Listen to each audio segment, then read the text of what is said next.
Previously on the Game of Rassilon. In 1730, the notorious pirate Olivier Levasseur, the Buzzard, was executed.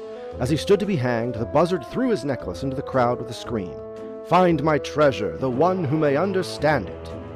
While the necklace was lost, the cryptogram it contained was not. A former mate of the Buzzard thinks the treasure is his, and he sails for the treasure's location on the Crimson Cutlass.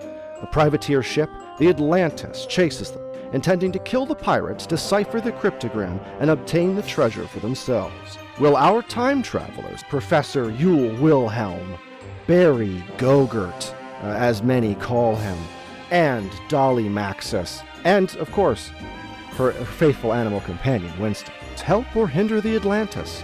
Will they become pirates? Will they get out with the treasure, with an answer to one of history's great mysteries? Or will they merely escape with their lives? With a flash, arrives the visage of Eponine Boulet. I think it's probably weirder if I try to explain this, so I'm just gonna give you this. Because she gives you the necklace. Don't forget to look inside her sleeve. And then she leaves. None of you notice that you have walked up straight to a group of privateers who are just already sitting there on the island, halfway encamped, while the guns, of course, catch your eye.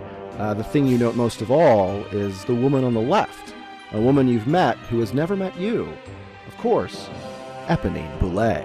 These salty landlubbers don't know a thing. Look at them, they almost drowned out there. Ah, Boulet, you're absolutely right. We've been worried about traps getting to the treasure, and now we have some willing volunteers.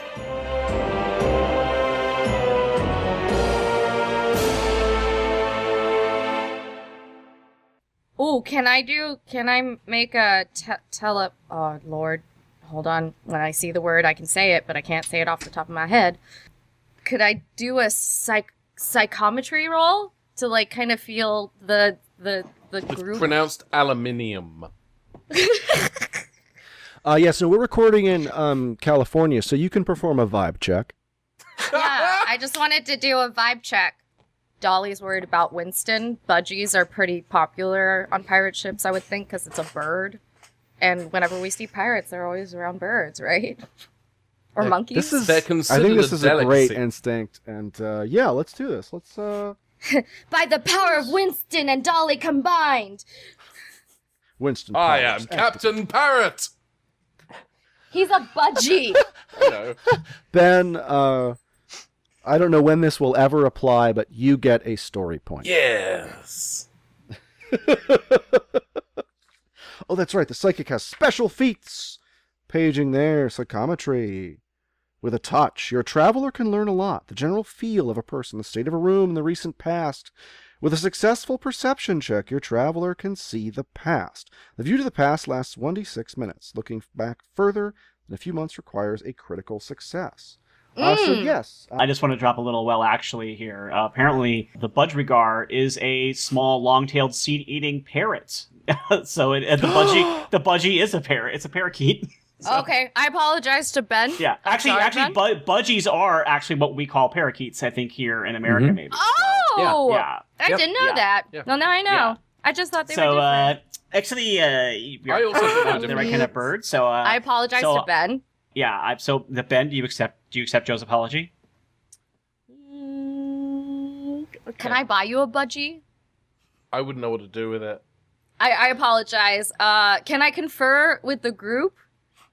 About, like, what my psychic powers may be looking for? Like, do we have time for that, or is this just, like, Dolly just needs to steer ahead and make her own decision up? I think you're just doing it. You have a gun pointed at you, so I think you may want to say you have to make your own choice. Don't you have to be using your sense of touch, though? Like, I was going to say yes. Yeah, But like, you have to touch the pirate? You were concerned about Winston, so I think when the pistol is leveled at the three of you, I think instinctively Dolly might reach her head up to protect Winston. And in that instant, you have a psychometric flash, a vibe check, if you will. The vibe check is off Winston himself. Yeah, because with the powers combined, As Joe described in our first part, Winston is innately connected, perhaps what some might call a familiar for Dolly's psychic powers. That doesn't sound like a good word. Yeah, could you please roll a perception check? So you will. add your perception to a d20 roll. Okay, perception, and I think that's only one? Well, I got a 13, and I'm trying to find the perception on the... all I see is a bonus for the hood, and I'm not wearing the hood. Yeah, you'd have to. I think you have to spread out the. Did you do the character points? You have to spread out the 10 points across the character points. Ah ha ha ha, ah ha ha ha. That's right. I got a 4, so we got 13 plus 4 is 17. Wowie zowie, you did great. Okay. In a flash, Dolly reaches up and touches Winston and sees beyond sight through a parrot's eyes into the past. And connects through the network of parrot intelligences through space and time, and sees visions of pirates and pirate adventures. Dolly is tapped into. It's like an Animal Man when he taps into the red, but it's just parrots. It's only parrots. It's parrot space. Dolly has linked into the parrot zone, and understands that the people in front of her are Captain Blackstone, the head of the Crimson Cutlass. The other pirates here, sort of flanking Eponine and the captain, you get flashes, you hear nicknames, and you're able to match them to faces. One of them, with a sort of gruff look on his face, is Bruno, Ugly Mug, England. The guy just to the right of the captain is Edgar, the Honest, Netley, and he has sort of sharp darting eyes and a tall sort of figure. And the last gives you a smile, and you understand immediately why this final pirate is called Ford Brown Teeth Kindler. He could use some toothpaste. Ooh, I might have some in my bag. Hey, he just grabs. He takes one of those little Listerine pockets, and it's just the worst pain he's ever experienced in his entire life. Whoa. How many points of damage does that do? Yeah, does he take damage for jaundice? Because that's how his teeth are brown. I was just watching a Bond flick last night, and Cary Hiroyuki Tagawa dies by taking a cyanide tablet that is very clearly an Alka-Seltzer. And it is, if you got to go out as an actor, I would definitely recommend it. For the folks at home, I'm assuming the actor got to live after the movie was filmed. They didn't kill the actor off. No, he later was Shang Tsung in Mortal Kombat, so either he was fine or he was cursed to eternal torment. So it could go either way. That's God, I love Cary Hiroyuki Tagawa. What a guy. For the folks at home, Riley has put on an incredible pirate hat, showing that, as always, she's ready for any role. Call her agent. And these will be your captors this evening. Yeah, just hanging out. So you understand through the sight of Winston who these pirates you're faced with are, and you understand that they are also looking for the same treasure that you are. And yeah, Blackstone, I think, continues to boule. How much do you think they know about the treasure? Quite a lot, actually. And I was Dolly, just gonna ask a question to Edgar. Dolly. I heard he's honest. Dolly, What? let's not tell them that we know about the treasure, shall we? Let's keep that among the, I guess now. Well, seven- I believe your attempt at subterfuge is pretty poor, my friend. Because we're just not making stated any kind of fudge today. He's actually. You know what, Captain? I changed my mind. You can go ahead and kill all three of them. I don't have any comments on the matter. And I didn't heard say you guys anything. like budgies. Hey, whoa. yeah, but you had a backpack in the water, and that just seems like a poor choice. Well, Captain, they obviously are too stupid to be a threat to us, so I think that maybe I think your plan of making them the trap testers was probably a good call. Actually, I have a better plan that will, I think, benefit us all.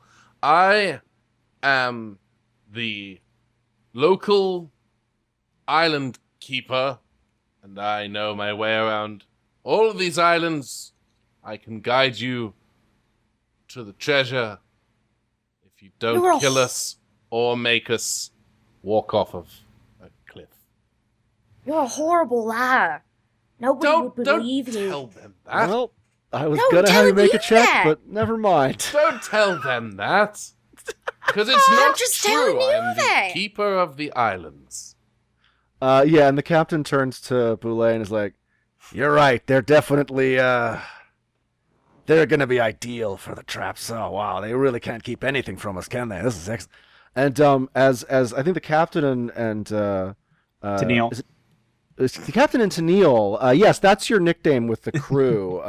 When you joined the crew, there was a tin nail, and you helped get it out, and since then they've called you Tennille. Obviously. But Edgar, hearing what you had said earlier, sort of breaks away from the group and steps a little closer to you and says, how do you know my name? Who are you? Where have you come from? Well, we come from this little place in Pennsylvania called Ohio, and we're here because of him. And she points to the professor. I would strongly discourage you from listening to anything she says. Her head is not as big as her hair would make it seem. No, this one's the honest one, so I'm guessing he doesn't lie. He's probably the nicest one out of all of them. It could be one of those You ironic see- nicknames. You see Eponine kind of in the background, just rubbing her temples and like trying to figure out what to do about these incompetent time travelers that have shown up on her doorstep in the middle of her at Starbucks. She's just like rubbing her temples and saying like a little mantra to herself and just. At this point, Professor Wilhelm says, "We all have a common goal, and if we don't want to run out of time, perhaps we should proceed to our destination." Yeah, Barry puts on his backpack and says, "All right, it's time to take care of some traps." And he starts walking off towards the land. Hey, whoa, Wait. hey. Wait, but does not know where he's going. He just starts walking away from the water. You're being held at gunpoint, Dan, so just walking away I don't think it's going to go over very well. So the captain's going to give a good old-fashioned, hey, where do you think you're going there, buddy? Well, you said you want us to take care of the traps. I thought we would go take care of the traps from doing exactly what you want.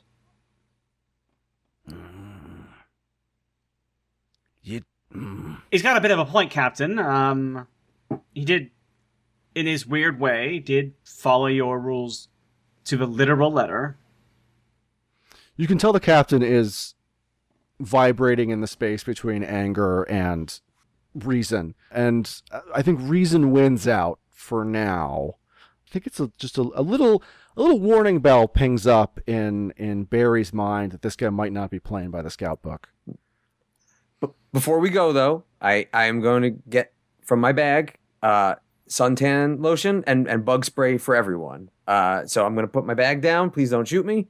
And I'm going to try to pull out suntan lotion and bug spray for everyone. You try anything funny and you're going to have a few extra holes in you there, buddy. You see Eponine kind of moving her hand across her neck like she's trying to say, cut it out. Stop doing this. This is not a thing you should be doing. I don't know what I should roll to convey how well she communicates this, but because it's player to player, so I don't know. How about perception since you're sending the for message, each of us? yeah, Dan, how about you do a perception check? Okay. 18. Wow. You perceive that Eponine not only is a again, this is a familiar face, but she seems not to recognize you, but she's clearly warning you like, hey, buddy, you're not in Pennsylvania anymore. You know. You know what? My doctor said I can't get too much sun. All right, I'll brave it. It's okay. Okay. I've had Well, my maybe shots. one of them can give you your hat. A hat. I mean, not your hat, a hat. One of y'all have a hat? Yeah, do any of you have You an extra hat? Pirates? No, we I'm don't. sorry. I had a mole. My doctor was very concerned about it, so now I'm just trying to be extra careful about it. You know, can't get checked too regularly. I would say probably Dolly's inched her way over to Barry and she's like, do you know what you're doing? Do we know where we're going? No, but it always helps to be Listen, prepared. Pirating chaps, and chapettes and variations there. Whoa, whoa, whoa, whoa. None of us said the phrase pirates. We are privateers. There's a difference. I mean, I don't walk into your place of business and call you I don't have a term. Sorry.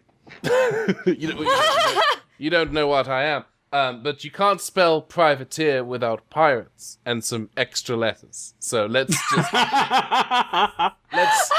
let's turn over 2 or 3 pages and move on to the part where we are working towards a common goal. Well, we're trying to make that happen, but y'all keep saying very strange things about sunscreens and things like that. Maybe things are a little bit confusing for some types that don't deal with that typically, and maybe it might be better if you kept your mouth shut for now so things were safer for you. Which is why I would like to encourage us to move forward. I'm definitely sounding more like Eddie Izzard at this point. It's always Now, welcome. maybe you should let the captain give the orders instead of you giving the captain orders. Very, very well observed. Captain, where shall we go? Boy, I would really like to hand you all shovels and have you all start digging. But no, we'll wow. Don't think we have time You to don't play know in the where we're sand today, going? Captain. Oh my god. She's just like, Ebony's just like, oh my god, who are these people and what are they doing? He doesn't How know where about we're this? going. How about this? Newcomers, you answer this riddle out of the cryptogram from the Buzzard's treasure, and maybe, just maybe, I'll let you continue along with us as anything but wait. Oh, I love puzzles. Great. Answer me this one question. What has a mouth but no tongue? Barry, you said you like puzzles. It's your time to shine, Barry. I mean, there are several answers. River has a mouth. Cave has a mouth. Cave. Very good. And the captain, he puts I back got the one. hammer of the flintlock. And then when you say that, he ponders recocking the pistol for like 3 whole seconds. But then he's like, all right. And puts it in his little belt there. Question for the party. Do y'all have, or is the necklace that she gave you in the future, is it visible somewhere it can be seen? I mean, I have it. I would say it's probably... It is not the answer to the question I asked. It is probably in my jacket pocket, my outer pocket. Okay. So it's not somewhere that I could, like, with a sword, like, lift it up and go, what do we have here, kind of thing. It's not that kind of thing. Do a perception. Okay. Yeah, Give do a me a perception perception check.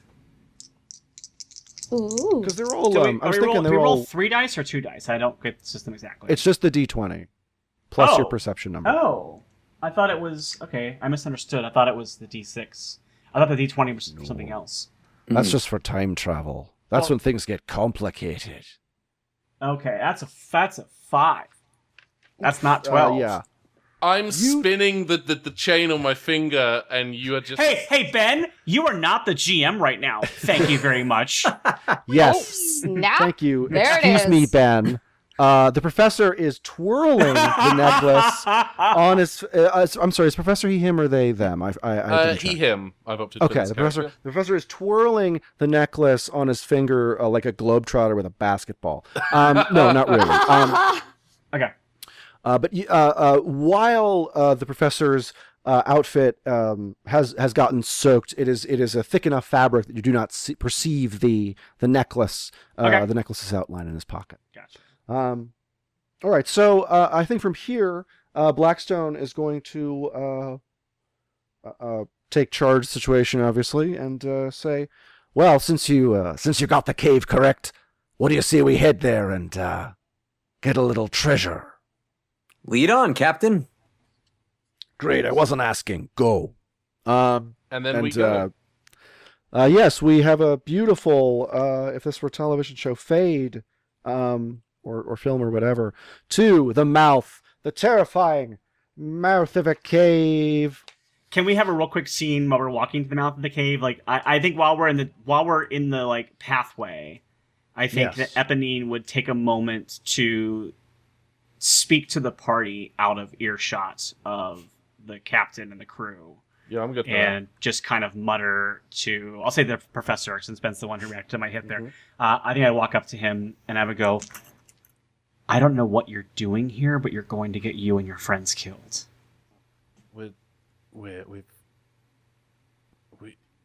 You sent us here. Obviously not yet, but I would imagine we've been sent back in time to assist with the acquisition of some treasure.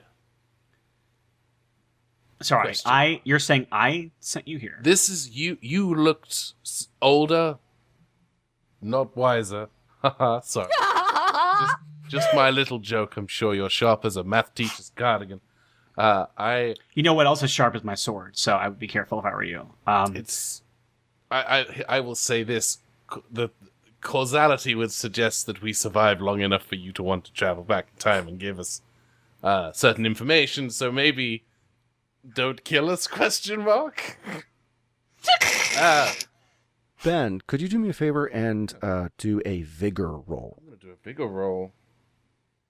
Very exciting note about the system, by the way, as it was written by some folks in the United Kingdom. Vigor is spelled with a U, which I love. What's not to like? Also, little note regarding Vigorol. Do not take Vigorol if you are allergic to Vigorol. I rolled a 12. It's Ooh, pronounced okay. Vigor, sir. Vigor. It's me, Vigor. Vigo. They told me it was Vigor while they were wrong then, weren't they? All right, so Professor, there's good news and there's bad news, and I don't care which order you want it in. So earlier, when we did the time travel roll in the previous part, you rolled what I would call extremely bad. So I had to roll some paradox dice. Yeah, it wasn't very good. So I will say right now you're fine, but as you're walking, something that Eponine in particular is able to perceive is that you are a little out of sync. So every so often, it'll be as though a couple extra transparent layers of Professor that are a few seconds ahead or a few seconds behind, or walking just ahead or behind you, almost as though, you know, like a 3D movie where you have the red layer and the blue layer. You start to sort of decompile. And Eponine, you're able to, because of your previous experience with time travel, you know what's happening here is that the Professor is experiencing creeping delay. And what this means is that, Professor, unfortunately, you're going to have to go last in combat rounds.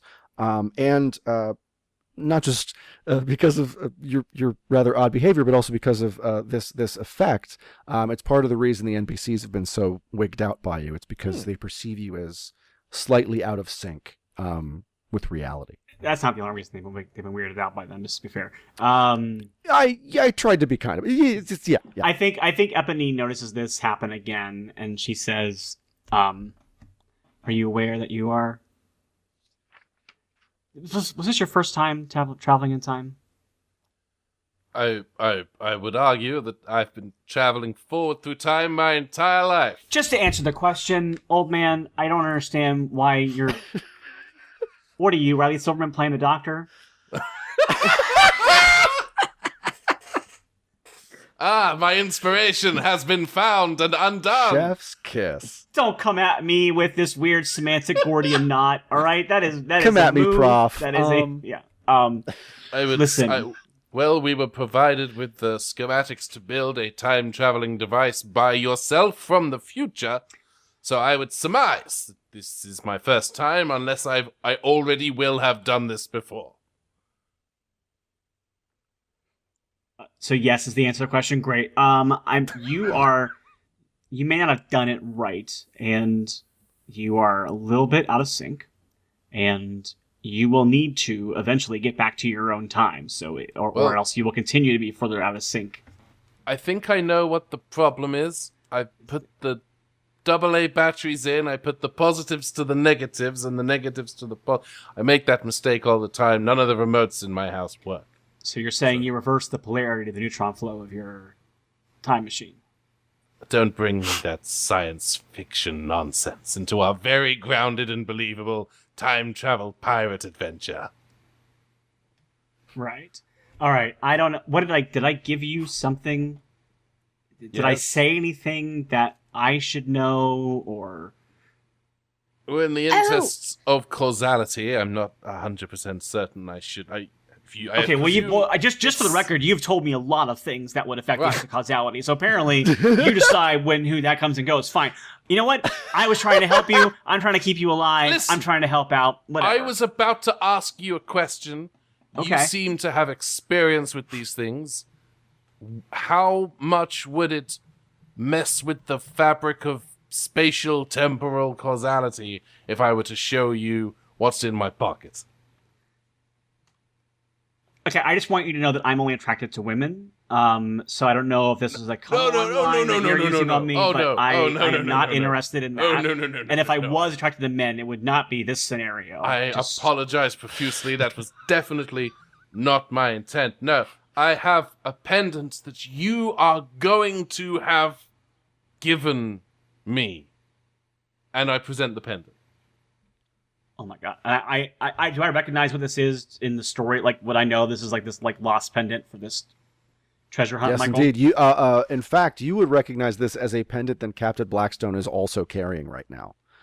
He is carrying the present version of this pendant. Okay, I will look at the professor and I go, keep it secret, keep it safe. I look at the professor and I go, well, why not? No matter shouldn't I? No matter what you do. You do not allow the captain to see that you are carrying this. Do you understand me? I will. Also, don't let it touch the captain's version of it, because I don't know what happens when that happens, but I know that Ron Silver wouldn't happen to him. So. I will, in exchange for not showing this to your captain, you have to be nicer to me and my friends. Okay, so Is that a fair trade? You're asking me in order to keep you alive. I'm trying to protect you. If he sees you carrying this, be nicer about it. If he sees you carrying this, he will kill you. So I'm sorry if I'm not being sweet about that. And don't tell a woman she should smile more. And then I walk away from him. I didn't say it. I'm. I prefer the scowl. Did he upset you, doll? Are you okay? You seem a little upset, and that's not my psychic abilities sensing that. Look, it's been a very interesting day, and I don't know what's happening, and I'm trying to keep you and your friends alive, and I need you to help me do that. I'm very much looking forward to hearing someone say a little birdie told me during this adventure. Well, you just stole my thunder. Sorry, I'm so sorry. Well, I remember something, but I was going to ask you, this might be a weird question for you, honey, but can I check your sleeves? Sure. And I hold out my sleeve for her to check. Both of them, honey. I need both your arms. You know what? Yeah, sorry, I was giving you one at a time. Here you go. There's the other one. So. It's okay. You know what? As a sign of good faith, I'ma let Winston hold. You can hold on to him for a little bit while I check your arms. And Dolly reaches up to her hair and parts it the seas. And pulls out Winston. This version of Eponine feels way more put off by the bird than the older version did. She doesn't really know what to do, and she kind of freezes up and locks up. Is he gonna peck me? He's not gonna poop on me, is he? Because I'll be really. This is velvet. It's very hard to clean. It's already got a lot of dust and sand in it. Just please tell me he's not gonna poop on my. Okay. Don't worry about it, Pip. He only goes in his little bidet. He's a very particular bird. He's real nice. I'm terribly sorry. I need to know the logistics of what I presume is some kind of hair bidet. I'm guessing there's a little apartment in there. No, I'm sorry. As the timekeeper, I'm going to say, no, we don't. Move on. We don't. Yeah. No. Sometimes you just got to let the magic be magic. So does she find anything in my sleeves? No, she does find two very nice arms, presumably. Oh, these are lovely. Do you work out? What's your regimen? I work on a ship, and I raise and lower flags a lot, sails and CrossFit. Good. Yep. That's good cardio. I heard of that. Yeah, and I tend to move around a lot, and so I tend to stay pretty active and on the go. Well, I like your arms. And I did do CrossFit very before soft. When it was back in the old world. You got a nice tan going on here. Yeah, I'm going to give you this one for free, Dolly. As your hand touches Eponine's arm, you get a flash of Eponine in just like a normal muscle shirt, just working those CrossFit ropes, just really hard, and then it like flashes to her with the big hammer. It's that weird montage in Batman v Superman where Batman just does like 4 CrossFit things for no reason. Yes. But like it's Riley, and it's pretty dope. And there's the lighting is like bisexual lighting because come on, Yes. who needs sepia? Come on, spice it up. Let's do it. Yes. By the way, this Wick is it up. all also set in a like. Essentially, like I walked onto the set of Super Mario Bros. The movie, where it's like that kind of like weird dystopian type world, and like that's why the lighting is like that because I'm Everything like produces steam. Yeah. Yes. I love it. Yeah, I love it so much. I have hair in my mouth. Blessings. Sorry. That's I very was disturbing. gonna say, like, can I roll since I am actually touching Eponine? Can I roll to see if there's anything else Dolly perceives? Since Winston is also touching her at the same time. Okay, I gave you one for free, but I'm trying to be I can nice, roll. so yes. I can She roll asked to for roll. it. I asked She if I asked could to roll roll. Hit for it. it. Hit it. Okay, let's see. It's a Hit it. 20. We roll it once. Is that with perception? Showing- Yes, I believe that's right for your Okay. psychometry, correct? Yes, I think so. Oh, please don't give me a bad number. Oh, please. Oh, God. Okay, we're good. We're good. Would have been 14. good for me either way, honestly. 14! Ooh, yeah, okay. So yeah, you are able to perceive yeah, Riley, what sort of time and place did Eponine initially travel from? That's an interesting question because I'm not 100% sure myself because I made this character today. So what do you, I think she's definitely from a future beyond the present day. I think that Mario Brothers thing I said as a joke, but I think it might be like a very Blade Runner-y type future, very like more cyberpunk than steampunk. But yeah, and I think that there is like a very like totalitarian. I think what happened is I think it was very much a would you kill baby Hitler type situation where there was like a leader that rose up and kind of like created this like fascist future, and I think that she traveled back in time to stop him before his rise to power. So it's less of a would you kill baby Hitler and more would you kill the angry soldier that came like she actually I would say I'm always fascinated by the idea of if instead of trying to kill baby Hitler, this is like a bit of a tangent, but if you instead tried to stop Gavrilo the Princip from assassinating the Archduke so you I'm would obsessed with that too. Yeah. like you would stop World War I. As a result, you would stop World War II, and the entire arc of the 21st century would have changed. Yeah. So I think what happened was there was this inciting incident, this assassination that happened that set off this like future event that like led to this totalitarian world like control, and like there was like a nuclear war and all that kind of stuff, and like generations after that, the survivors managed to like rebuild and technology started to develop, but the world was just like wasteland and people were dying. Like the world was not going to continue past it to a certain point because of the fallout and stuff like that. And so then they used the same time travel technology that Professor Wilhelm would develop and build, like a similar concept in the future, to travel back in time. And they basically went on like a heist type story to like, there's a whole other exciting time travel story that happened that's not on this podcast. That, Coming soon. Yeah. It's kind of like the Rogue One of like prior to A New Hope. And so they actually did manage to stop this assassination, which then every moment beyond that changed. And that's why there is no future for Eponine to return to, because every single person's life and movements were different after that. And so like there are people that never existed or people that do exist that wouldn't have existed in her timeline. And like, people who might have met in some sort of like refugee or death camp were never in that camp, so they never met each other. So their kids didn't exist, and onward and onward and onward. And so now, like, she has nowhere to go to, which is good. She's happy to not have that painful world to return to, but she also has no idea. She actually will not purposely travel past that point because she doesn't want to know what might happen instead because of what she changed. So she has to just hope that what she did is better than what could have been. Nice. Very All right. well. I love that. Yeah, I think That was always off the top of my head, by the way. So I have no idea if that. I'm amazed that I had that much going on. But yeah, You should be a professional improver.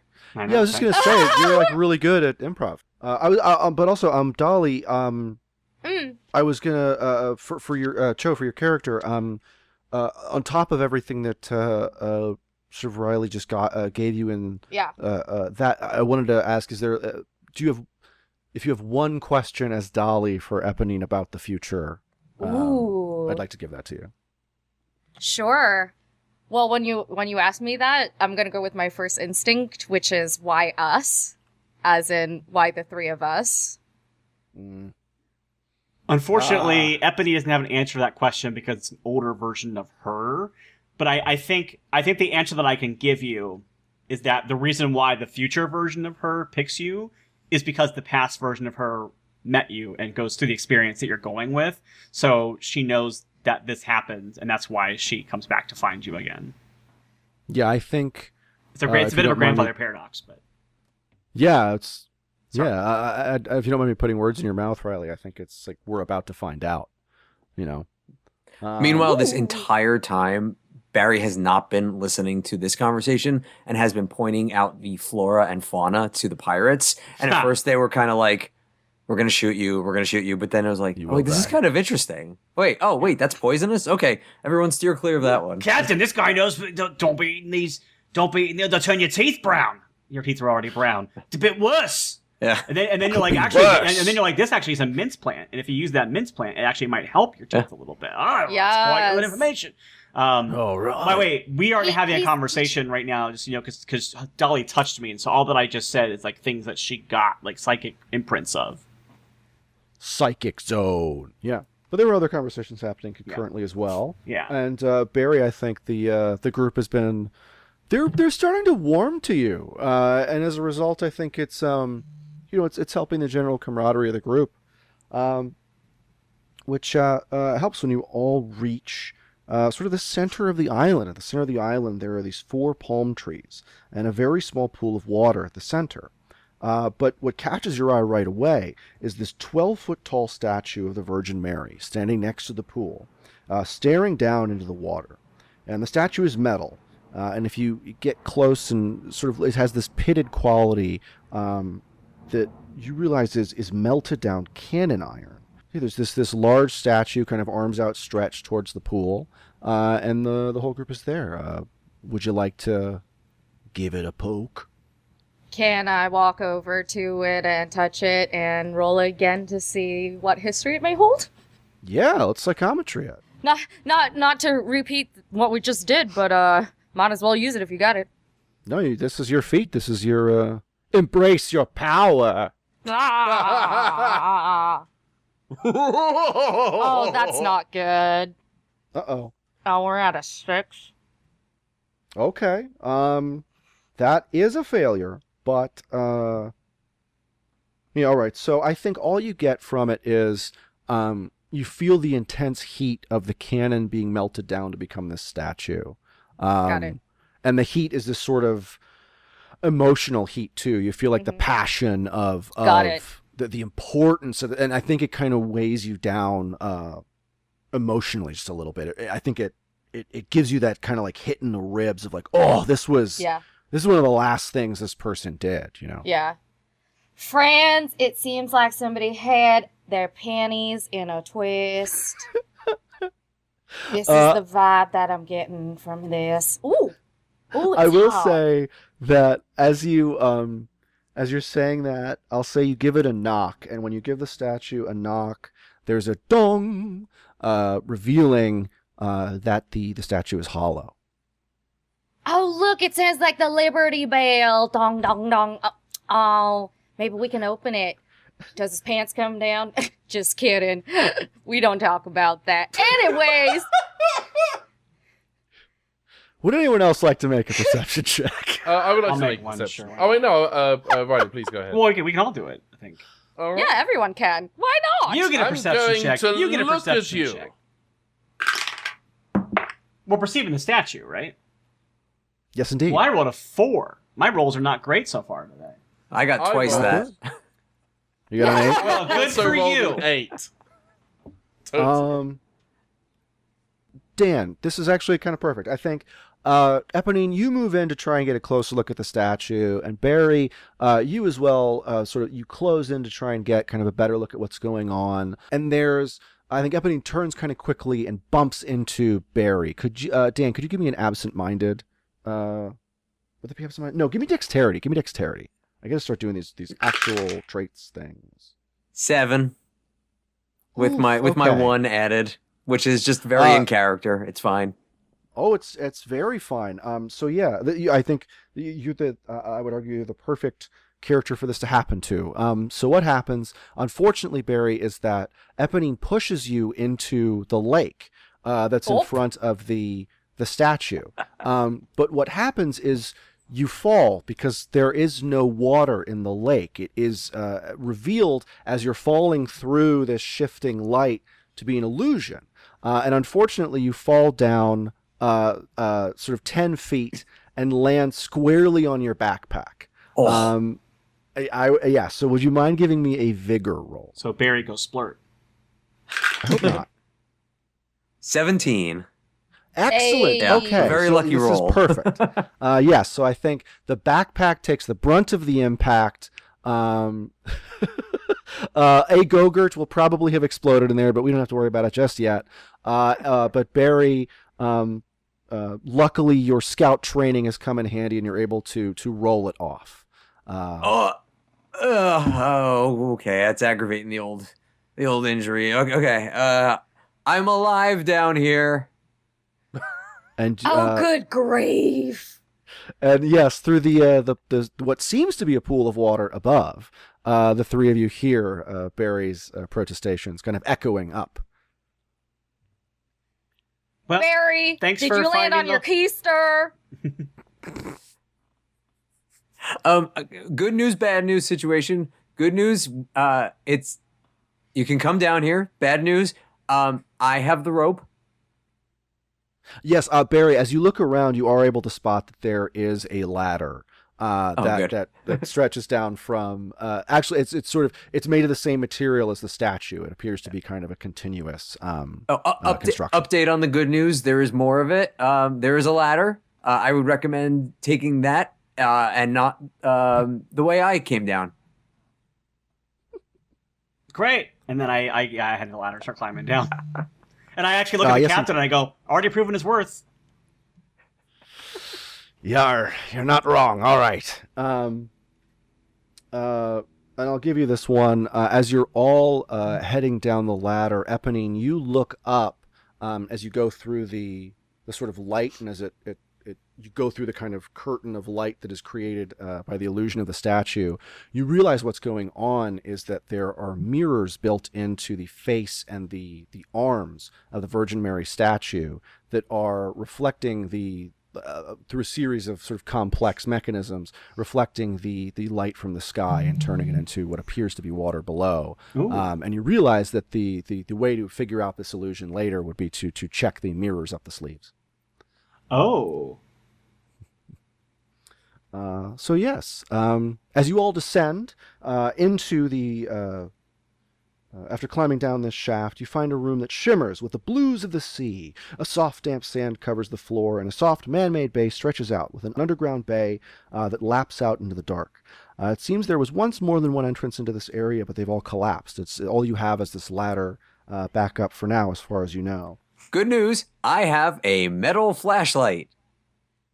It's actually one of my pieces of actual equipment. So I take that out.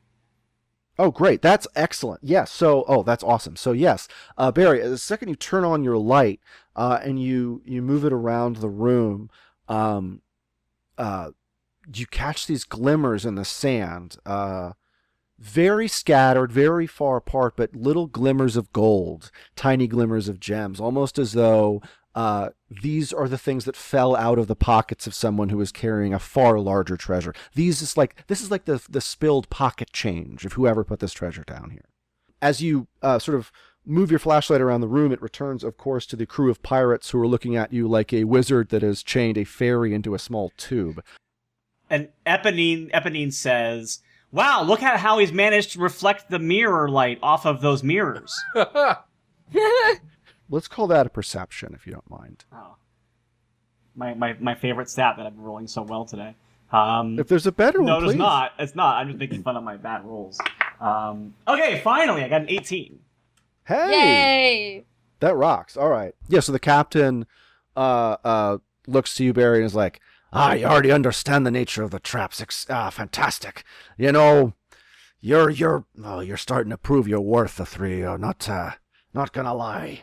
All right, let's... Maybe we should light some torches so he doesn't have to carry that reflective mirror at the right angle the whole time we're down here. Oh, yeah, I have matches, too. I take matches. Again, an actual piece of equipment I do have prepared. Perfect. All right, yeah, so the captain... I'll say that Edgar the Honest sort of pulls off his satchel pack and has a couple of torches. He only has 3 because they weren't planning on other people coming, but they give you, Barry, one of the torches, and I think Eponine, you get one as well if you want to carry it. Yeah, I'll take one. Perfect. And then, yeah, I think the Honest will be the man who carries the 3rd torch. If I remember correctly, Dan, the matches have rules for use, don't they? They can stay lit for only 1 turn before burning out. A book of matches contains 12. But yeah, I'm just using it to light the torches, so it's fine. And we can Great, once we have a torch lit, we can use it to light the other torches. Mm-hmm. Yeah. Perfect. All right, so I'll say you consume 1 match, because I don't think you have to do a check to make that work. Nope. Perfect. All right, so cool. You've got torches, and the group move on from the first room in as you continue forward down the path in front of you. You enter a room that is larger than the last. The floor is wet, shining with water. The smell of salt lies heavy in the air, and wooden crates are all around you, rotted from water, lying there in odd formations. In the corner, as you move your torches around the room, you spot 2 skeletons dressed in pirate garb. They're not carrying any weapons, and there's no sign of injury. As you look around, you see that there are wedges cut into the wall, water lazily trickling down from each of them. The room is a dank and gloomy smuggler's den. Above the entrance sit strange, archaic symbols. If there's anything else you'd like to look around. Yeah, definitely gonna... Dolly is going to walk over to the skeletons to do another check on them by seeing if she can get anything from giving the old bones a touch. All right, yeah, that's a perception check if I remember right. Mm-hmm. So give me the roll.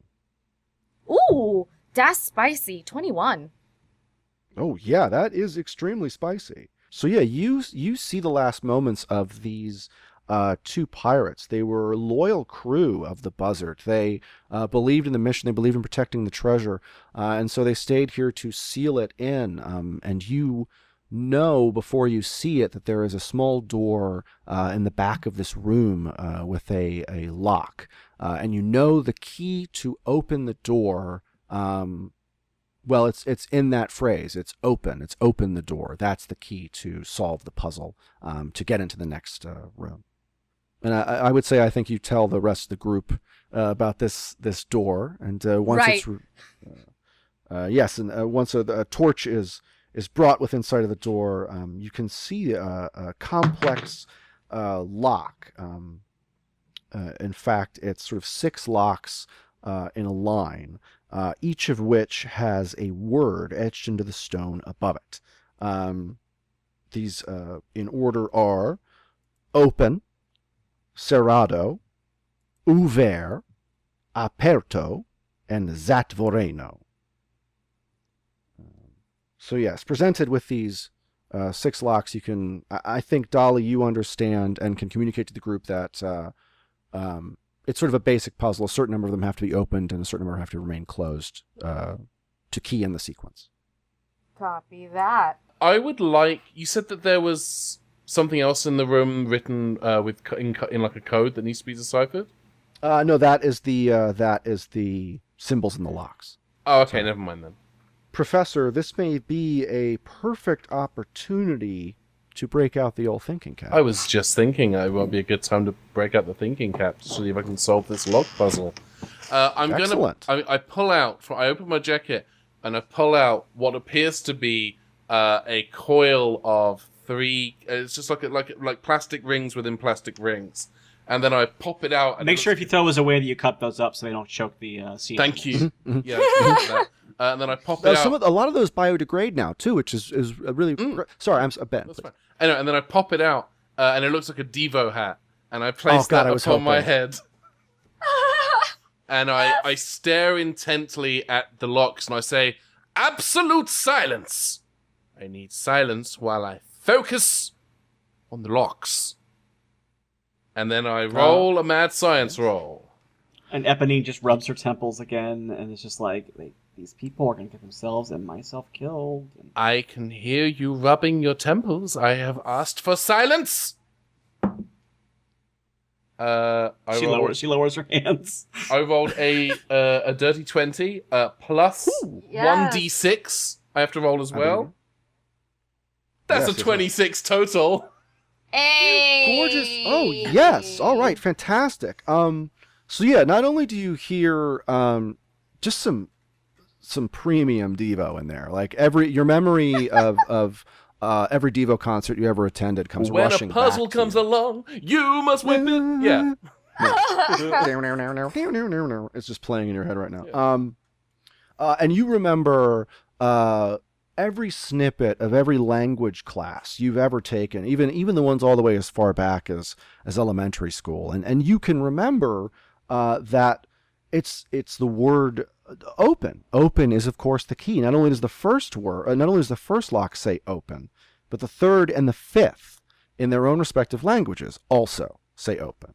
Three of these locks have the word open. The top one says it in English, and the third one says it in Welsh. Actually, wow, where did that British come from? And the fourth one says it in Elvish, which is weird, but we'll press on. I just realized the fourth one is actually not listed in the document. I'll have to note that. Anywho, But yes, Professor, you reach out and click open the first, third, and fifth locks, and the door clicks open effortlessly, astonishing the captain and the pirate crew. I think the captain gives you a big slap on the shoulder and says, "Fantastic! Yeah, oh wow." I take off the hat and I say, "We're going to want to make haste. Come on. Crack that whip." Yeah, you're not wrong. We're getting tight on time for the day. And I collapse the hat and put it back in my interior And as pocket. the door opens, this is the largest room yet. It almost seems impossible for this room to be the size it is, being under the island. And you know immediately that this is the treasury. Your voices echo when you speak. There's no more wet stone. The room is perfectly dry. Wow. Exactly. You even feel a breeze in the air. The room is large enough. Carefully sculpted rock arches above you. Giant piles of coins and gems surround you. And a giant treasure chest sits in the center of the room, cut from mahogany and cedar. Its heady smell draws you closer. In the back of the room sit pockets of dark shadows, small notches carved into the wall. Impressive. Yes. Finally, I found it. Eponine leans over to Barry and goes, "I think he's just doing that with his own voice." Yeah. Nonsense. That he's taking a couple of hits to the noggin while wearing that thinking cap. Yeah, he's lucky my friends didn't just kill him as a witch when he took that on. Yeah. It's just a hat. Sorry, Captain. You were speaking about something important to you. So I think at the time that that your group has been talking, the captain and the other pirates have been moving towards the chest. It's drawing them in. It's encapsulating them, and as they look towards the chest, the captain kind of leans in, and before they sort of rush to open it, I think these guys are a little bit smarter than that. You hear the captain read something cut into the top of the chest. "I drive men mad for the love of me, easily beaten, never free." I wonder what that could be. I suspect it's Beyonce. No. Never mind. She hasn't been invented yet. Whatever this jewel of Beyonce is you speak of, we must have it. So yeah, the captain I think is going to rush to open the chest. And doing so... I extend the hand and yell, "Stop, you fool!" Okay, so the captain stops and turns and goes, "Fool! How dare ye!" And the captain starts reaching for his... Listen, wait. Are you two having an accent off right now? I'm trying to save your life. They have gone to great pains to make it difficult to get into this room. We cannot assume it is not booby-trapped. Don't know what accent I'm doing now, but I dig it. Mine's been all over the map, too. Don't worry about it, Professor. How would you propose opening this chest, then? I think we've had a lovely day out, and we've made a lot of new friends. I say we go home. But I'm open to suggestions. Ebony makes the same cut it out motion on her neck as he says this. Now's not the time. What is It's the a good idea. Let's all go home. And You know what Eponine does? Eponine, this is great. I don't know what a persuasion roll would be in this game, but Eponine says, "Captain, he's clearly trying to take your treasure from you. I think you should grab it before he can get to it." I'm trying to get the captain out of character. I'm trying to get the captain to open the chest himself because I know it's booby trapped. So I figure this will take care of my captain problem. I'm gonna roll for the captain to do a perception thing. But no, what were you gonna say, Cho? I'm sorry. No. I was gonna say, if you're gonna take a roll, can I take a roll? Because I want to see if Dolly picks up on what Eponine is dropping, so that she can further entice the captain into opening the chest himself. Yeah, let's both do perception rolls. Okay, great. Thank you, sir. Oh, I did so bad. I've got great news. Oh yes! Woo, we I like rolled a this 6. number. Wow. I rolled a 17 plus 4 is 21. Oh, yikes. I love that number. 20 wow is my favorite. So yeah, Dolly, you absolutely understand exactly what is going on as the captain turns and just sort of very excitedly throws open the lid of the chest. As he does that, you all hear just a as arrows come from the left and right of the chest and pierce the captain in his chest, and he takes A dirt nap. oh my yeah. Is that what we're calling death now? Yeah, the captain is not doing great. He's lost more than half of his health, so he's just going to fall to the ground. I go, You were right about I should have trusted you, Professor. and Brown Teeth and Ugly Mug are going to hold him up and try and keep the captain steady, but he's clearly weary. Oh, and Eponie's gonna go, "Wait, now that he's had the trap off, you should be able to open the chest safely yourselves," to the other pirates. I should have known you'd betray me in the end, Boulay. I'm just trying to get the gold. I don't know what you're talking about. We're pirates. We're privateers. We're pirates. I agree with this line of thought. They're unlikely to have booby-trapped the crate more than once. Exactly. You both should just open it at the same time. You know, that thing about being strong in numbers and stuff like that. You know, in the South, we don't go anywhere by ourselves. Ebony's like, trying too hard. Sorry. I'll back it up. Being a bit extra. Okay, sorry. But I still think the two of you should try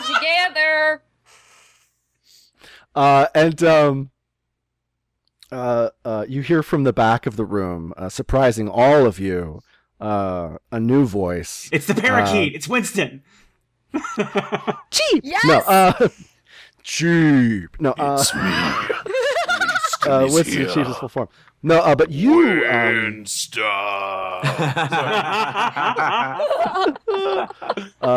you get the number of that train? Sorry, I missed it. From the back of the room, you hear a voice go, "Yes, I think you should go ahead and open it, oh chap." And the group of you all turn, and Eponine, you recognize from the uniforms they're wearing that these are the privateer crew of the Atlantis, the ship that had been battling the Crimson Cutlass earlier. a ship that you had engaged in cannon fire with. They have tracked you down and followed you down here. Thank you for doing all the hard work for us, Blackstone. But you can die on the floor now. That's fine with me. And doing the thing that all good GM should do. Another character talks to a character I'm playing. Blackstone yelling, Damn you, Hale! You'll never have the treasure! yeah, back to y'all. Definitely gonna take a roll in psychometry to check out these new. I think You'd at have this to- point, I think they should have it. I would say you'd have to touch them, Dolly, so let's put a pin touche. in that. Touche. I guess unless you were to, like, send Winston at them, but we could do that as something else. Yeah, no. I mean, like, the chest is obviously booby-trapped, so I think the professor's line of thinking is probably pretty strong, so let them have it.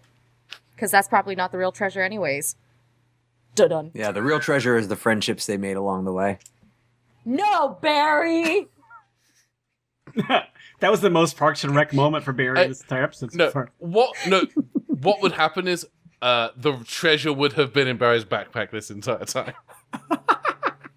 Oh, well, here's what happens. Barry has reached into his backpack to pull out the first aid kit, which is I also have equipped. But I think when the other pirate crew comes in, it's that comedy moment of, the hinges opened up and just the gauze and everything just spills out to the ground. And I'm just holding the case itself right now. Yeah, I think that draws the privateer captain, Captain Hale. That draws his attention, the attention of his men. So, as we enter combat, Yeah! you will have the first move, Dan. If everyone, let me. I know pull I'm up. I think you roll a because- d20 like you would roll initiative in another Yes. game. I think that's how that works. Yes, indeed. Let's roll initiative. Yes. I don't have to roll initiative because Michael has already said I go last. Because And I automatically go first with my 3D. survivalist trait. Indeed. Yeah. So it'd just be between Riley and I. Yeah. Feet. Yes, the ladies. I got 14. I got 12. Oh, that's right. So we all take our turn together. Yeah. Oh, I see. I don't think you move. I think you says as long as a character can realistically achieve their movement and action within your permission, it's acceptable move. So I don't think that we roll to attack. I think we just roll for the damage. With the weapons below, it says what you roll with to hit. Oh, I see. You're right. Okay. Yeah. But what I was saying for the turn is that the initiative that we're rolling is basically internally for our own party. We will all get to go, and then our opponents all get to go, and then back and forth that way. Okay. Yes, indeed. Okay. So who had the 14 and who had the 12? Joe had the 14. I had the 12. Yeah. Thank you. I'm sorry. So it goes No, don't apologize. Barry, Dolly, Eponine, Professor. All right. So, Barry, what's your move? Barry is going to throw the now empty first aid kit case at Captain Hale. So I'm going to make a physical attack using a blunt object, which is roll vigor to hit, and it would be potentially 2 damage. Double if I were attacking from behind. I love it. Wow, I got a 19. So Yeah. I hit Captain Hale for 2 points of damage. Yeah, I'm going to say with the 19, you bop him right on the noggin, and he's not going to be able to shoot for his turn. Now, I will say that Hale has 3 other privateers with him that you're still going to have to contend with. But you got the main guy. Mm-hmm. Awesome. Well, I'm actually, because I aim for him because there is an aspect in this game called morale, which says opponent NPCs will rarely fight to the death like real people. They'd rather live on. So basically, I'm trying to convince the captain to stop this fight. Mm. Yeah. All right. Dig I think that. next up is Dolly. Because my brain is the way it is, I'm like, can she send out Winston as like an attack bird? Is that something they can do together? And I'm like, no. But yeah, budgies with that bird would just like break apart. I on know, impact. Yeah. I know it's a parakeet. He's just so tiny. I do Unless like he's secretly him. a grenade, which would deal 4d20 damage. No, I think like if he's like a little fluttery guy, he could be a distraction. I like that, honestly. Because it's I'm like kinda using thinking the like flyby team attack move sort of in thing. D&D. Like he's a distraction, and she comes in like because I'm looking at here, I guess, and like because there's like you said there's a skeleton, so there's probably like somebody's sword coming around, so she might go grab one of those. That was in the skeletons were in the other room, but you could try and grab the captain, Captain Blackstone's. If No, you wanted because to, there's a couple of them. So I'm a use Dolly's modern woman skills and say she tries to pepper spray while Winston is distracting, and I will roll whatever needs to happen to roll that. Okay, so I think I'll make the sending out Winston as a distraction. I think that'll be your first turn, if that's okay. Okay, no, that's fine. This is going to be an odd question. What's your mad science number like? Oh, it's 1. Because this feels like a pretty crazy move. I would say it could also be resilience because she is being quite resilient. Yeah, the resiliency of the bond between psychic and familiar. Yeah, give me a resilience roll. Oh God, we roll a Thank you, 6, Dan. right? No, D20. 20. Okay, D20. Sorry. Please don't give me a bad number. Aw, fudge. Only I didn't say fudge. Well, I rolled a She I rolled actually a did say 7, and it's a +1, so we only get an 8. So Winston might have just died. Shit. No, I think I think you try and send Winston out as a distraction. But Winston pokes his little head out, goes cheap, and hides back in your hair again. Actually, that's great. Yeah, he's kind of like reverse hulking it. He hates it. Can I make a He's like, pitch? no. Oh please. Yes. I think she sends Winston out as a distraction, but it's so dark in the cave that nobody notices it, so he just like flutters around for a little bit and Oh, then comes back and nothing happens. Yes, I love that. It's perfect. Yeah. Yeah. That's Winston flies perfect. out. He flutters around one of the torches and then just gets right back into your hair, completely unnoticed. Well, I didn't think that through. Yes, our next combatant move is Riley. All right, I think I'm gonna be this. I mean, look, I'm playing a swashbuckler, and when am I gonna get a chance to do this? Otherwise, I think I'm gonna grab some sort of like rope or something nearby and swing with like if there's something if there's like netting on the ceiling or anything, whatever, just theater of the mind, and I'm gonna swing with it, and I'm gonna swipe at Captain Hale with my sword. Maybe Because- I'm gonna vines say- growing up the walls of the Sure, cave? yeah.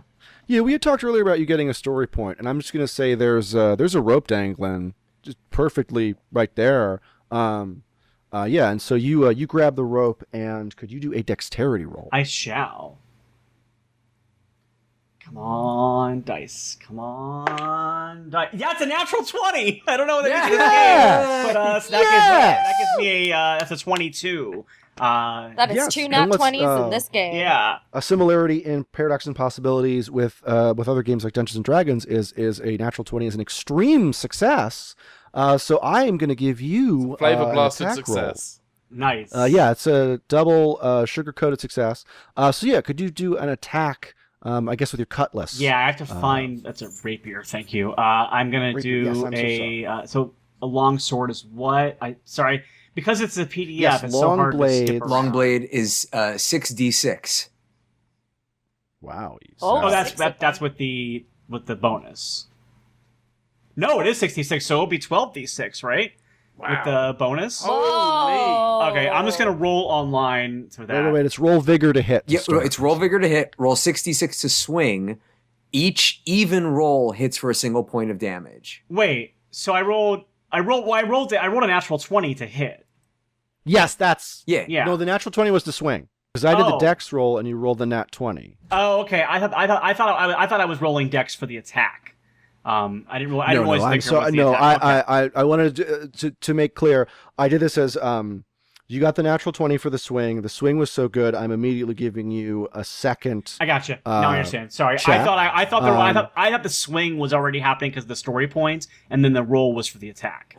That's what I thought was happening. And I So apologize because it literally means 66 to swing the actual sword upon the hit, and that's how you deal with damage. Yeah, so I just need a vigor check to hit. Well, unfortunately, then I didn't hit, so that was kind of a waste because my vigor. I literally rolled an 11, so I swung over. It looked really cool. I got a natural 20 to swing on a rope, but I didn't do anything with it once I actually got there. So yes, what happens is Eponine swings majestically across the treasury, lands in range of the privateers, attempts a slash, but unfortunately, just her footwork just isn't there. But she whiffs in front of one of the other privateers, scaring them quite a bit. So yes, next up is the Professor. Professor Wilhelm. We're not in the room with the skeletons anymore, are we? No, we are in the treasury, a room filled with coins and a treasure chest that has already been opened and fired arrows into a guy. Just coins?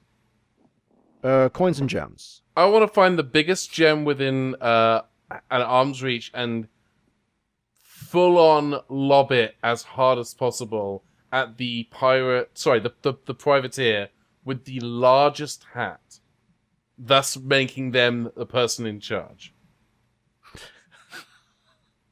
Okay.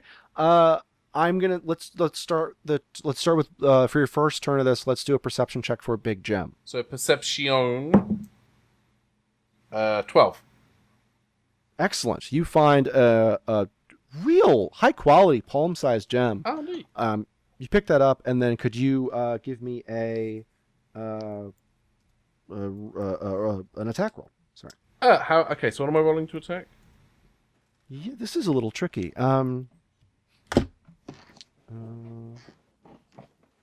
Improvised is interesting. You know what? Let's just make this a roll with dexterity. Yeah, I'm looking at Yeah. Molotovs and grenades, and they're all dexterity throws. So I rolled an 11. Oh. Darn. All right. So yes, you throw the gem, and because it is dark, it just whizzes past one of the privateers, and they don't even really notice it because I think they're a little distracted by Eponine being right in front of them. Professor Wilhelm screams.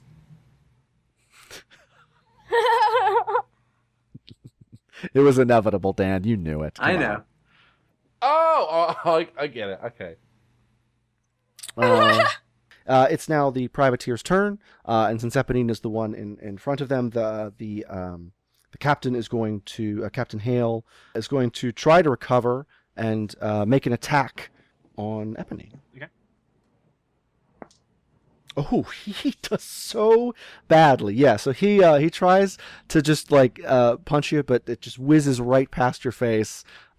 He's still smarting from the first aid kit, bopping him on the nose. So yes, it is Barry's turn again.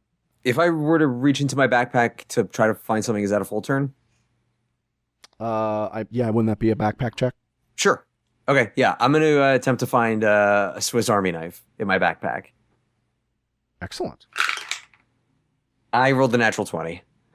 Yes. Okay. Yeah. You find not just a Swiss Army knife, but like one of those deluxe Swiss Army knives. So you found a corkscrew and you found a toothpick. So for my little extra zhuzh on it being a natural 20, I not only pull out the blade, I pull out the corkscrew, the tweezers, all of it. I've got all of them at the ready. The pirates will be defeated in battle, and if they have any splinters, you'll help remove them.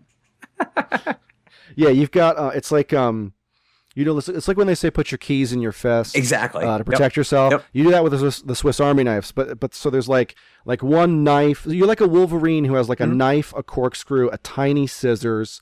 There's a Robin Williams bit of some of you have never opened Chardonnay under fire before. And a nail file. You've got them all. Yes, indeed. Perfect. So you are ready for action. Next up, Dolly, Cho, what's your move? I'm gonna table that pepper spray idea because I don't... No, because people are trying to recover, right? Mm-hmm. So I am gonna go with the... Yeah, why not? I don't have anything on me to use as a weapon, so might as well try to stun you guys for 2 rounds. There's 3 of them, right? Yes, there's Hale and his 3 henches. So there's 4 total. Oh, so there's 4 of them. Yes. And Eponine is near them. So my suggestion would be to aim towards like the 4. The right side as opposed to the left side where Eponine is. Well, luckily we don't have to worry about any wind in here. Aim at the right tenant, not the left tenant. Tenant hands. 1d20 Yes. and dexterity. Okay. Shoopity boop bop bop bop. Oh boy, that's an 11. Oh boy. Oof. Missed it. Yeah, so I'll say the pepper spray, it falls short of the mark. Unfortunately, Eponine, could you do a resilience roll for me? Sure. Luckily, that's my highest stat. So Oh, excellent. that is a 22. That's 19 plus 3. Oh, yeah. You're fine. You're from the deep future. The air just has pepper in it, then you're great. It doesn't matter. You're from a The spicy air just time. has It's fine. pepper in it. She's from the Spice oh. World. Oh, it smells like home. Yeah, that was our thing. We had to go back in time to prevent Spice World from being a hit film because it set off a chain of events. Oh my god. Oh, the Spice Wars. Spice Spice Wars. The Spice Girls are Actually, people, like, this is people who think the Spice Girls were better without Jerry Hartwell than the ones who thought it was better when she was still there. just two sides firing laser beams at each other. Yeah. Beckham Incredible. ruined. Anyway, yeah, all right. So you're totally fine, Eponine. In Thank you, fact, you're pretty fine I yourself. think, oh wow, the pepper spray brings out a little blush on your cheeks. You look fantastic. Thank it's going you. great. Sorry, I almost hit ya. Oops. Can't see in the dark. Happens. And that's great because it is in fact your turn, Riley. Yeah, I think I'm going to take that sword of mine and I'm going to try to swash the little buckle on the Captain Hale because my feeling is that if I can defeat him, the other fighters may lose their morality and may run off. So the morale, not morality. They have no morality because they're We're British colonialists. Our morality is unparalleled Right, for murdering yeah. people we don't Have like. fun continuing your East India Trading Company rating of the world. Cheese delicious. Yeah. Which really was all about Say spice. it like it is. I am. It's sure the Spice Wars were real.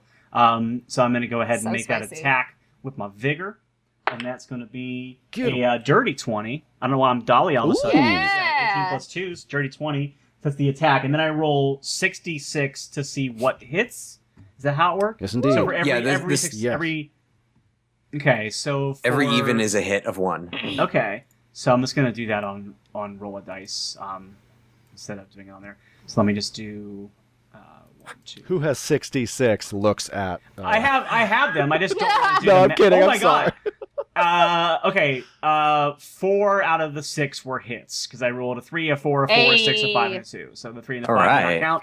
These 6 and the 4 do. Fantastic. Yeah, it's less the rolling and more than having to count. I guess actually now that I think about it, I could have just rolled the dice, but I only have 4 on me. So Oh, no. I mean, yeah.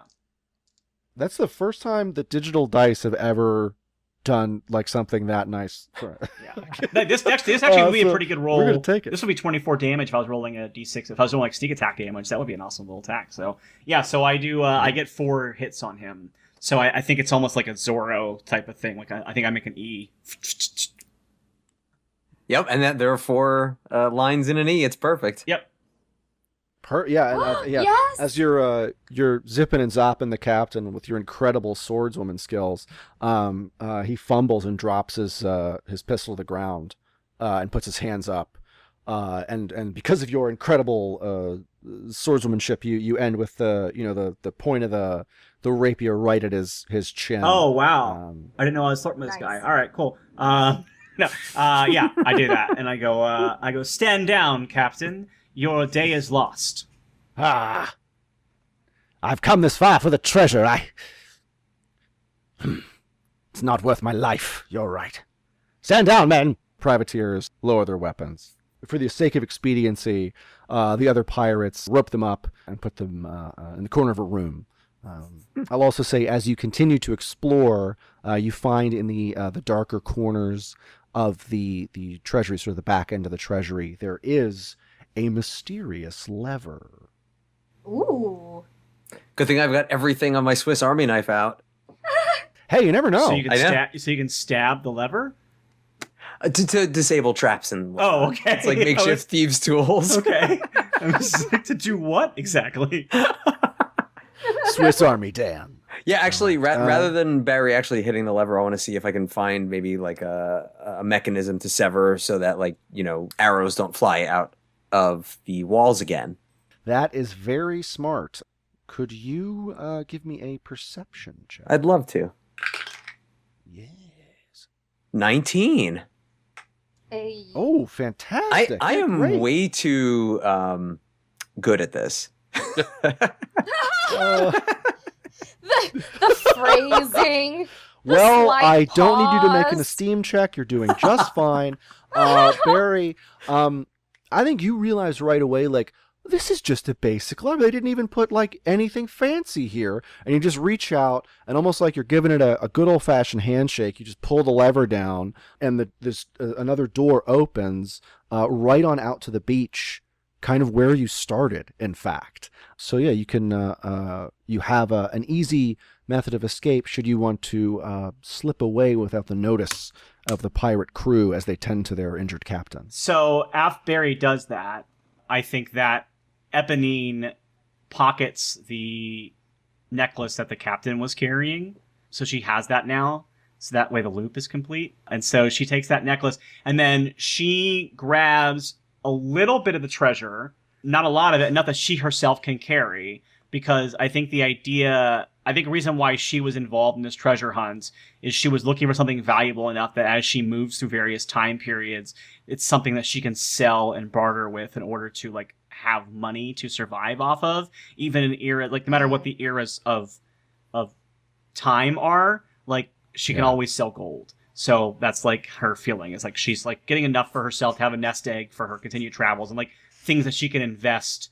I think she might even like open an account somewhere that will like grow and develop over years. So now her future self can have inherited wealth when she travels in the future in time. And that's why she does this. So she's like, and then she thinks to herself and she goes, wow, I wouldn't have found this treasure if it weren't for these three people that just helped me out. So if I ever see them again, I have to make sure that I give them this necklace so that they know. So yeah. Yes, the plan begins. Yeah. So I'll put a randomizer on my own TARDIS, and I'll program it with all the places that I've been to. It's not a randomizer, it's an auto cue. Anywho, for our other travelers as well, you came back here seeking a treasure. Barry, are you just stuffing that backpack full? How's it going over there? No, he's too respectful of the laws of time travel that you're not supposed to take anything. So he was just there along for the ride. That is incredible. I think Professor Wilhelm assumes that there's something very specific that he's supposed to bring back with him that's going to be kind of nestled in among the jewels and the coins. Because otherwise, why is he here? Could you do a perception check? I would love to. Yes, please. Ha! About a 9! Yes, as you're looking amongst the treasures... Ooh, okay, yeah, this is great. As you're looking amongst the treasures, you find another locket. Another sort of... we're doing a lot of necklaces with clues in them. Why not one more? But as you open it, you see something that shocks you. An inscription next to a picture of you, but an older you with a strange mustache that you can't imagine you would ever grow. But the inscription says, in memoriam of my dearest Yule, 60, shame you never saw it. I close the locket, put it back, and very loudly proclaim, I didn't find anything! Oh well! Let's go home! Yes, Professor, I think you take out the remote Yes. and you begin programming in your return coordinates. Yes. Dolly, is there anything you or Winston would like to do amongst the treasures before you embark on your way home? Budgies come back? Probably a final vibe check to make sure they're not leaving something behind that might possibly be important. So that's a perception roll, I believe. Yeah, terrific. Let me just pull up the digital die. Oh, great. We're at 19. Heck yeah. No, you realize that there isn't anything like specific you have here other than sort of the perfect window to maybe grab as they say, a fistful of dollars and make your way out of here unseen. Should you want her to join you, Eponine, should you, maybe that's a conversation to have, maybe not, who knows, just timekeeping over here. I was just going to just say probably Dolly shares the knowledge that, like, if they wanted to grab some loot, now would be the time, and she walks over to Eponine and starts inviting her for the ride-along. She's just like, well, it was so nice to meet you, and I know Winston really likes you, and if you ever need anybody, we're here, or there, in the then, I don't quite understand time travel yet, but... Winston just briefly pokes out, and the careful observer might notice that Winston now has a diamond collar, but it would just be a little thing. Anyway, I'm sorry, Riley, what were you saying? Yeah, I think Eponine has probably pocketed some really massive diamond. I think I realized that's the best thing for her to have been like trying to see. She definitely has gems, but she says to the party, she says, well, I should point out that history says that this stash was never found, so we need to make sure that we don't make it obvious that this was found, because it has to be recorded as being missing. But all right, let's kill all the pirates. Yeah. All right. I think cut. Eponine says, I have my own means of traveling through time, but I appreciate the offer. However, how about? But you said that I gave you this necklace in the future. Yes, you were much older than you are now. But yes, you came busting through our door. Make sure the door is unlocked. Right. Barry always does. It's good to know the door will be unlocked. How about you give me that address, and I'll see you when I see you. Well, we look forward to it, although I won't remember. Yeah. So keep that in mind. We don't know who you are. Oh, my name is Eponine. Eponine. Oh, it's nice to meet you. Oh, it's nice to meet you. Well, I'm Dolly. That's Barry, as you heard me hollering. And that's the professor over there. Hello! Well, I can't say it was the most usual introduction that I've ever had, but you know what? It was a pretty amusing day. You know what? It tickled me pink, too. I look forward to seeing you again. And then she's like, and now I have a ship to captain. And then she puts her hat on and she heads off to the ship. Either one, the pirate ship, I guess, and takes over. Yeah.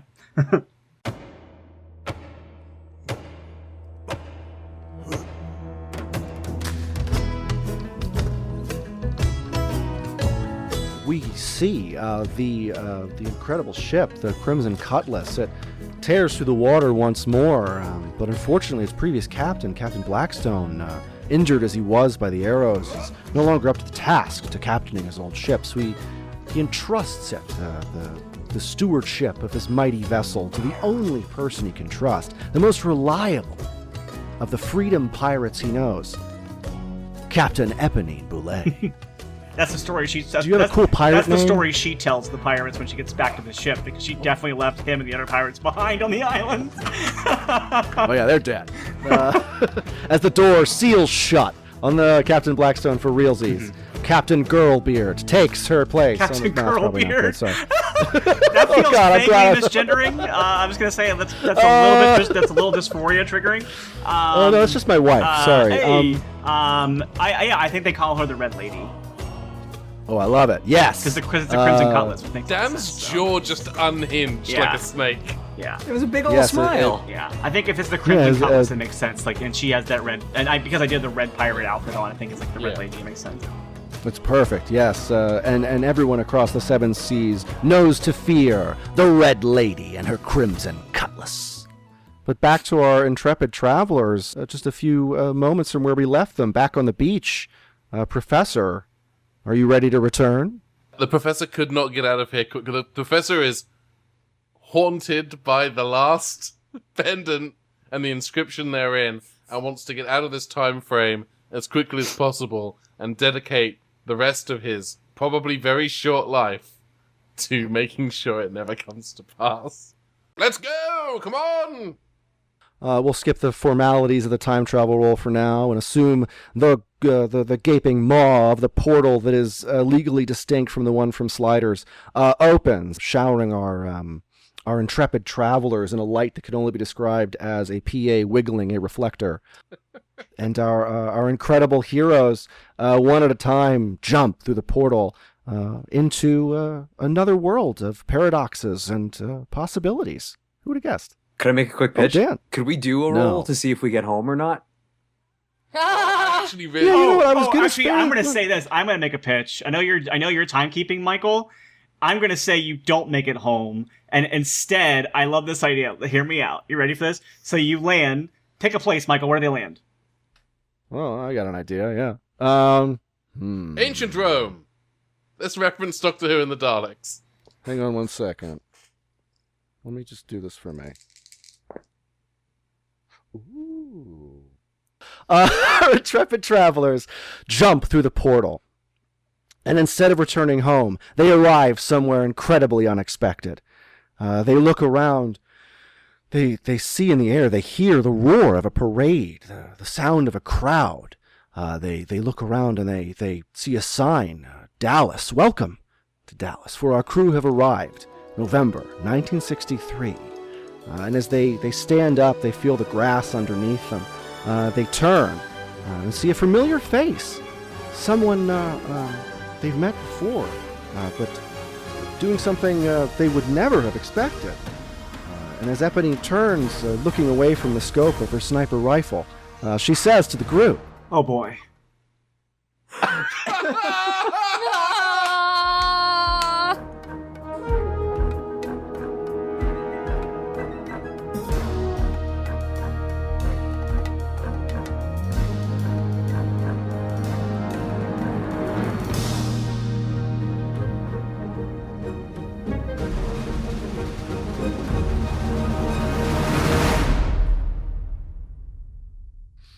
So yes, thank you again, everyone, for joining us for Paradoxes and Possibilities and a great big pile of fun. Yeah, please, if you haven't already, check out the Kickstarter, back the system. Huge thanks again to Sophie and James for allowing us to play around in their huge playground. apologies to Sophie and James for all that we did with their system in the last. I'll say, yes. by the way, and by us, I mean everybody but Michael, who tried very hard to be kind to them. Oh, I'm sure I made myriad errors myself. I will also say to everybody listening at home, we were working with an in-progress version of the system, so a lot of the stuff that may have seemed confuzzling may make a lot more sense once you get a copy in your own lovely hands. So again, thank you all for making this possible and giving us a listen. And thanks to the team for trusting me occasionally to tell the story here today. So yes, from all us to you, bye!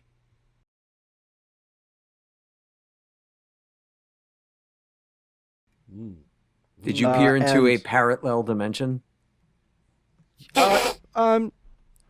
Minus one story point down. Deservedly so. I had no idea Dolly was such a parrot head. Oh, yeah. Extreme parrotception. Oi.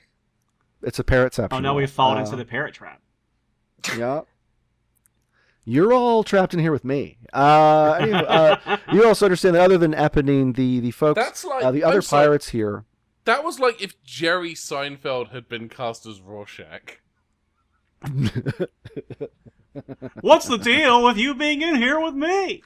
You're all stuck here with me. Yeah. What's the deal with the accumulated filth in the sidewalks?